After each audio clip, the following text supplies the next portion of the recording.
मित्रांनो, मोक्षदा एकादशी आहे आणि गीता जयंती पण आहे. मग या दिवशी भगवद्गीतेविषयी आपण जाणून घेतलं पाहिजे ना. चला जाणून घेऊ. भगवद्गीता श्रुती आणि स्मृती दोन्ही पण आहे. वेद म्हणजेच श्रुती असतात, पुराण म्हणजे स्मृती असतात, पण भगवद्गीता दोन्ही मध्ये येते. त्यापेक्षाही महत्वाचं, महाभारत नावाच्या ग्रंथात म्हणजे इतिहासात आलेली भगवद्गीता. महाभारतात 1,00,000 श्लोक व्यासदेवाने सांगितले, गणपतीने लिहिली. 700 श्लोक आहेत. मग कशा प्रकारे भगवद्गीतेमध्ये कर्म, भक्ती आणि ज्ञानाचं वर्णन केलेलं आहे. 666 असे 18 अध्याय. कोणी किती श्लोक बोलले माहिती आहे का तुम्हाला?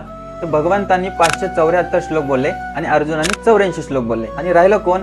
धृतराष्ट्राचा 1 श्लोक आहे आणि संजयाचे 41 श्लोक आहेत. तर अशा दृष्टीने ही भगवद्गीता बनलेली आहे. भगवद्गीता आपल्या जीवनाचं मॅन्युअल आहे म्हणतात, म्हणजेच आपण कसं जगायचं या दृष्टीने भगवद्गीता आपल्याला शिकवते. भगवद्गीतेची जी शिकवण आहे आपण थोडक्यात कशी समजायची? तर अर्जुनाला भगवंत म्हणतात, माम अनुस्मर युद्धच, तुझं कार्य कर पण माझं स्मरण करत. आणि भक्ती कशी? मन मना भवमत बघतो, तुझं मन मला दे. आणि ज्ञान काय आहे? तर सर्व धर्मान परित्यज्य माम एकम शरणम व्रज. हे खरं ज्ञान आहे.